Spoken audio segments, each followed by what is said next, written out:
Accessories for plane table survey. आता plane table सर्वेमध्ये आपण कुठल्या कुठल्या ॲक्सेसरीज यूज करतो ते आता आपण बघणार आहोत. त्यामधली पहिली ॲक्सेसरीज आहे प्लेन टेबल.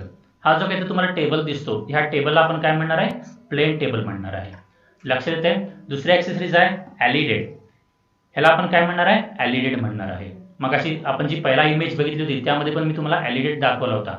ह्याला आपण काय म्हणणार आहे, ॲलिडेड म्हणणार आहे. तिसरा आहे कंपास. ह्याला आपण काय म्हणणार आहे, कंपास म्हणणार आहे. लक्षात येते का, ह्याला काय म्हणणार आहे आपण, कंपास. चौथा आहे स्पिरिट लेवल. ह्याला आपण काय म्हणणार आहे, स्पिरिट लेवल म्हणणार आहे ह्याला. नेक्स्ट आहे पाचवी ॲक्सेसरीज यू फोर्क विथ प्लंबॉब. ह्याला आपण काय म्हणणार आहे, यू फोर्क विथ प्लंबॉब ह्याला आपण म्हणणार आहे. लक्षात येते. आता वन बाय वन ह्या ॲक्सेसरीज आपण डिटेलमध्ये बघूया. त्याचबरोबर ह्या ॲक्सेसरीजचा यूज काय आहे हे पण आपण बघूया. तर पहिली ॲक्सेसरीज आहे plane table. The drawing board for the plane tabling is made from well seasoned wood. The top surface of the table is well leveled. आता drawing board for plane tabling, हा जो काही ड्रॉइंग बोर्ड आहे plane table मधला, हा drawing board आपण वेल season wood पासून तयार करतो. मग वेल सीझन वूड म्हणजे काय, तर ड्राय लाकूड. त्याला आपण काय म्हणतो, वेल सीझन वूड. त्याच्यापासून हा आपण ड्रॉइंग बोर्ड तयार करतो. आता ह्या ड्रॉइंग बोर्डचा जो काही टॉप सरफेस आहे, हा टॉप सरफेस आहे. टॉप सरफेस कसा असायला पाहिजे, स्मूथ आणि लेवल असायला पाहिजे. लक्षात येते का, ह्या ड्रॉइंग बोर्डचा टॉप सरफेस हा लेवल असायला पाहिजे. The bottom surface consist of threaded circular plate for fixing the table on a tripod stand. आता हा टॉप सरफेस झाला. टेबलच्या बॉटम सरफेसला काय प्रोव्हाइड केलेले असते, एक सर्क्युलर प्लेट प्रोव्हाइड केलेली असते. लक्षात येते का, टेबलच्या बॉटमला एक सर्क्युलर प्लेट प्रोव्हाइड केलेली असते. त्या सर्क्युलर प्लेटला काय असतात, थ्रेड्स असतात. त्या थ्रेडचा यूज करून आपण काय करतो, आपण हा जो काही ड्रॉइंग बोर्ड आहे तो प्लेन टेबलच्या ट्रायपॉड स्टँडला आपण काय करतो, फिक्स करतो. लक्षात येत आहे. It is normally rectangular in shape with size 75 centimetre into 60 centimetre. आता जनरली हा जो काही ड्रॉइंग बोर्ड असतो हा रेक्टँग्युलर शेपमध्ये असतो आणि याची जी काही साईज असते ती 75 सेंटीमीटर अशी आणि 60 सेंटीमीटर अशी याची साईज असते. लक्षात येते का, लक्षात येते. आता परत एकदा आपण बघूया. पहिली ॲक्सेसरीज आपण काय बघितली, plane table. The drawing board of plane table is made of from well season wood. Well season wood पासून हा ड्रॉइंग टेबल किंवा जो काय आपण ड्रॉइंग बोर्ड म्हणू तो तयार केलेला असतो. त्याच्यानंतर टॉप सरफेस त्याचा स्मूथ असतो, लेवलमध्ये असतो. बॉटम सरफेसला सर्क्युलर प्लेट आपण प्रोव्हाइड केलेली असते. त्या सर्क्युलर प्लेटला थ्रेड्स असतात आणि जनरली ह्याचा शेप रेक्टँग्युलर असतो. त्याची साईज 75 सेंटीमीटर बाय 60 सेंटीमीटर त्याची साईज असते. लक्षात येईल का पहिली ॲक्सेसरीज. आता आपण बघूया दुसरी ॲक्सेसरीज बघायच्या अगोदर आपण एक इमेज बघूया. Plane table with tripod stand. इथे एक प्लेन टेबल आहे.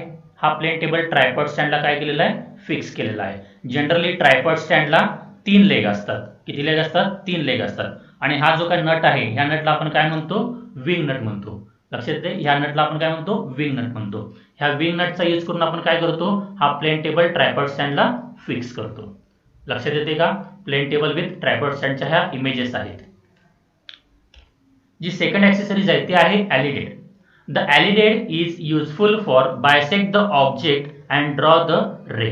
ॲलिडेडचा यूज आपण कशासाठी करतो, तर ऑब्जेक्टला बायसेक्ट करण्यासाठी आणि रे ड्रॉ करण्यासाठी आपण ॲलिडेडचा यूज करतो. लक्षात ठेवा, परीक्षेला विचारतात write down the uses of alidade, तर त्यावेळी तुम्हाला लिहिता आलं पाहिजे the alidade is useful for bisect the object and draw the रे.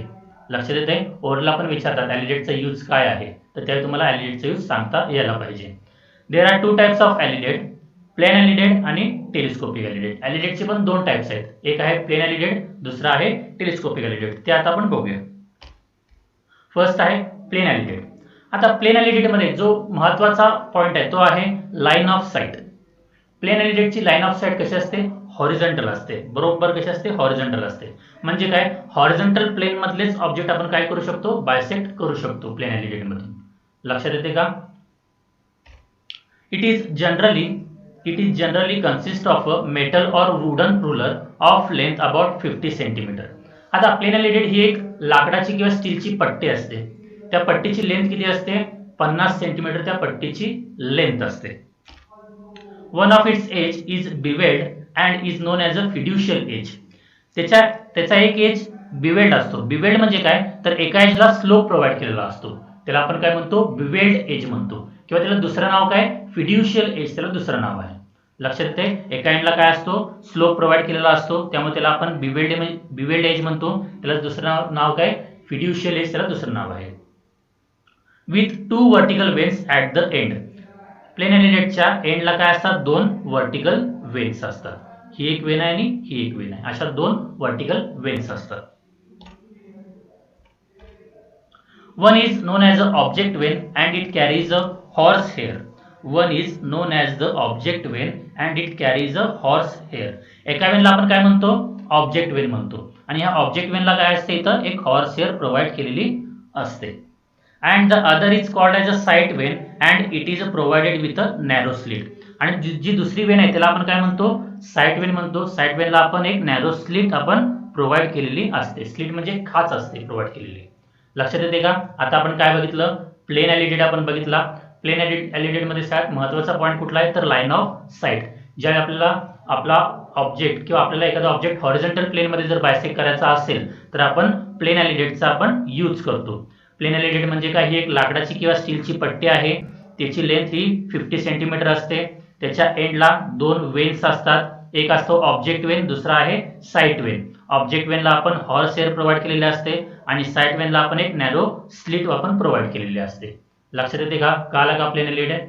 त्यानंतर आता आपण दुसऱ्या टाईपचा एलिडेट बघणार आहोत, तो आहे telescopic alidade. The telescopic alidade is used when it is required to take the inclined sides. लक्षात येते का. आता मी तुम्हाला एक्झाम्पल देतो. इथं समजा ही ग्राउंड आहे, ह्याच्यावरती काय केलेलं आहे, प्लेन टेबल मी फिक्स केलेला आहे.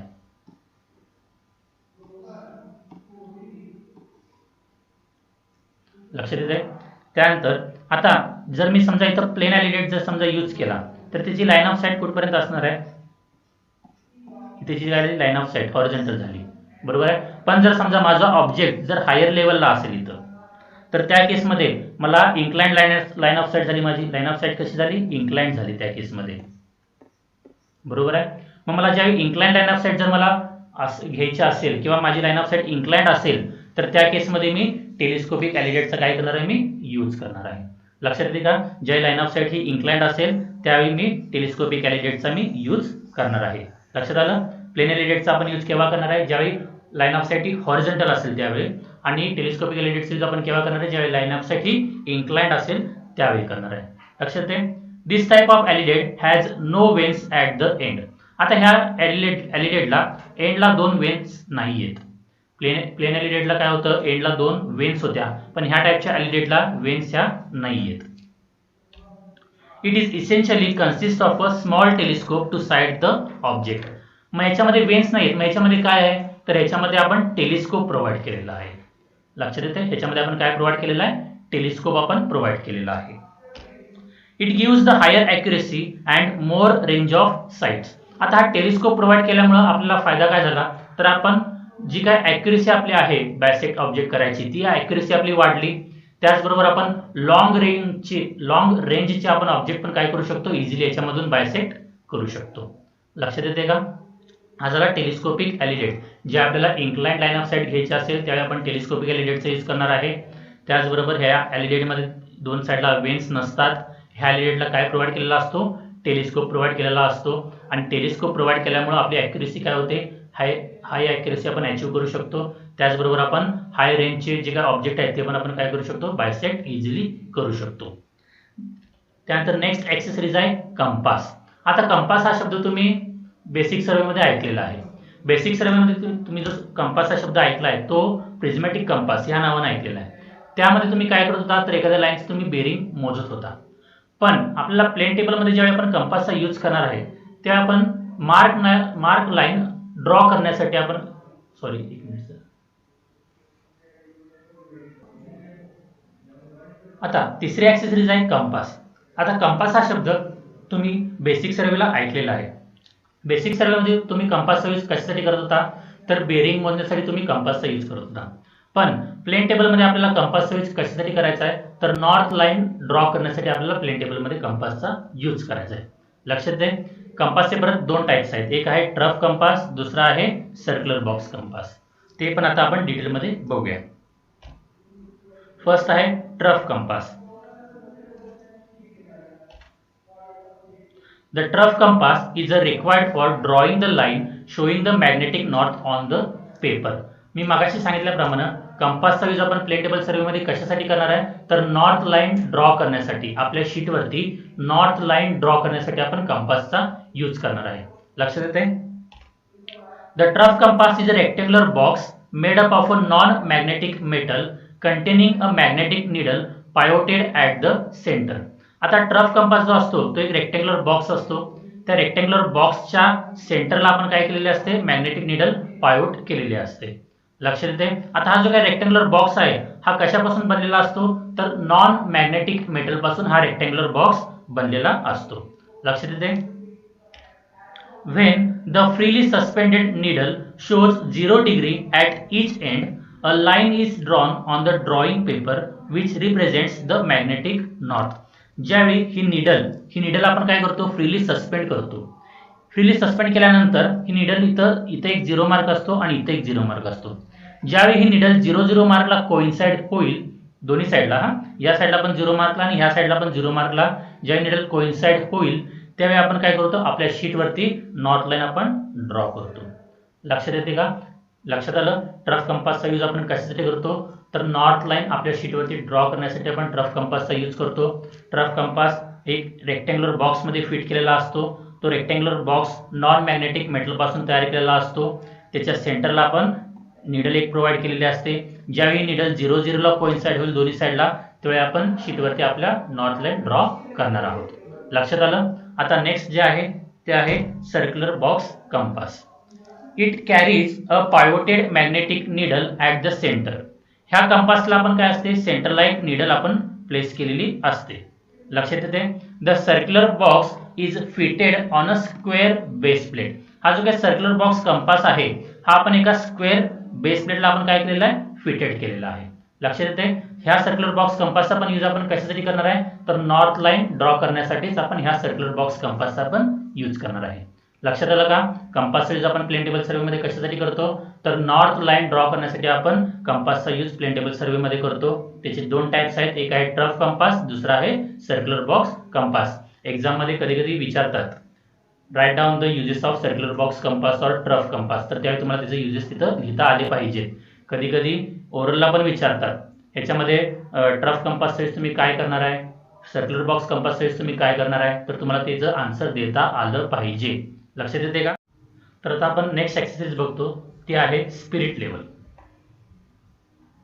A spirit level is a small metal tube containing a small bubble of spirit. आता स्पिरिट लेवल एक मेटलची ट्यूब आहे, त्याच्यामध्ये स्पिरिट असतो आणि त्याच्यामध्ये एक एअर बबल असतो. लक्षात येते? The spirit level is used for levelling the plane table. आता स्पिरिट लेवलचा यूज आपण कशासाठी करणार आहे, तर प्लेन टेबलचा लेवलिंग करण्यासाठी आपण स्पिरिट लेवलचा यूज करणार आहे. लक्षात येते का? ज्यावेळी तुमचा प्लेन टेबल बरोबर एका हॉरिझॉन्टल प्लेन मध्ये असेल त्यावेळी स्पिरिट लेवल जी आहे त्याच्यामधला जो काही बबल आहे तो एक्झॅक्टली सेंटरला असणार आहे. तर आता नेक्स्ट एक्सरसाइज आहे U4 with a plumb bob. आता U4 विथ अ प्लम बॉबचा यूज आपण सेंटरिंग करण्यासाठी करणार आहोत. सेंटरिंग म्हणजे काय, तर हा जो काय स्टेशन पॉईंट आहे, स्टेशन पॉईंट आपण काय करतो, एकतर वरती शीटवरती आपण ट्रान्सफर करतो किंवा शीटवरती एखादा पॉईंट घेऊन आपण काय करतो, खाली स्टेशन पॉईंटवरती ट्रान्सफर करतो. त्याला आपण काय म्हणणार आहे, सेंटरिंग म्हणणार आहे. तर सेंटरिंग करण्यासाठी आपण U4 विथ प्लम बॉबचा आपण काय करतो, यूज करतो. आता U4 विथ प्लम बॉब मध्ये U4 जे आहे ते एक मेटल स्ट्रीप आहे, त्याचा शेप हा U सारखा असतो म्हणून त्याला आपण काय म्हणतो, U4 म्हणतो. त्या U4ला दोन आर्म्स असतात, एक आहे अप्पर आर्म आणि नेक्स्ट आहे दुसरी आहे लोअर आर्म. तर अप्पर आर्मला एक पॉइंटेड एंड असतो आणि लोअर आर्मला एक हुक असतो. प्लम बॉब सस्पेंड करण्यासाठी लोअर आर्मला काय असतो, एक हुक असतो. लक्षात येते का? ही इन्फॉर्मेशन झाली U4 विथ प्लम बॉबची. आता जर तुम्हाला टेक्निकल लँग्वेजमध्ये जर तुम्हाला लिहायचं असेल तर तुम्ही कसं लिहिणार, तर U4 with a plumb bob is used for centring the table over the station or a point. U4 with plumb बॉबचा आपण यूज कशासाठी करणार आहे, तर सेंटरिंग करण्यासाठी आपण U4 विथ प्लम बॉबचा यूज करणार आहे. त्यानंतर the U4 is a metal strip bent in a shape of U. U4 की ही एक मेटल स्ट्रीप आहे, त्याचा शेप कसा असतो, U असतो. हॅव्हिंग इक्वल आर्म लेंथ, त्याच्या आर्म लेंथ कशा असतात, इक्वल असतात. The top arm is pointed and the bottom arm carries a hook for suspending a plumb bob. Top आर्मला काय असते, पॉइंटेड एंड असतो आणि बॉटम आर्मला काय असतो, हुक असतो. हा हुक कशासाठी असतो, तर प्लम बॉब सस्पेंड करण्यासाठी हा हुक इथं प्रोव्हाइड केलेला असतो. लक्षात येते का. तर इथंपर्यंत आपण काय बघितलं, सुरुवातीला आपण प्लेन टेबलचं इंट्रोडक्शन बघितलं, त्याच्यानंतर आपण काय बघितलं, principle of plane table survey बघितलं, त्याच्यानंतर आपण accessories used for plane table survey बघितल्या. ॲक्सेसरीजमध्ये आपण पहिल्यांदा बघितलं प्लेन टेबल, त्याच्यानंतर आपण काय बघितलं, ॲलिडेट बघितलं. ॲलिडेटचे पण काय असतात, दोन टाईप्स असतात, एक असतो प्लेन ॲलिडेट, दुसरा असतो टेलिस्कोपिक ॲलिडेट. त्याच्यानंतर आपण कंपास बघितले, कंपासचे पण दोन टाईप्स असतात, एक असतो ट्रफ कंपास, दुसरा असतो सर्क्युलर बॉक्स कंपास. त्याच्यानंतर आपण काय बघितलं, स्पिरिट लेवल बघितलं आणि त्याच्यानंतर U4 विथ प्लम बॉब बघितले. ह्या ॲक्सेसरीज आपण प्लेन टेबल सर्वे करताना यूज करतो. लक्षात ठेवा, ह्या ॲक्सेसरीज तुम्हाला 4 मार्कला परीक्षेला विचारू शकतात किंवा तुम्हाला ओरलला समोर ह्या ॲक्सेसरीज ठेवल्या असतील आणि कुठल्या ॲक्सेसरीजला काय म्हणतात आणि त्याचा काय यूज आहे हे पण तुम्हाला ओरलला विचारू शकतात. तर ह्या ॲक्सेसरीज तुमच्या लक्षात असायला पाहिजे. आता इथपर्यंत आपण जे काही शिकलेलो आहोत ते आता तुम्ही रिव्हिजन करा परत आणि ह्याच्या पुढचा जो पॉईंट आहे तो आपण पुढच्या सेशनला बघूया.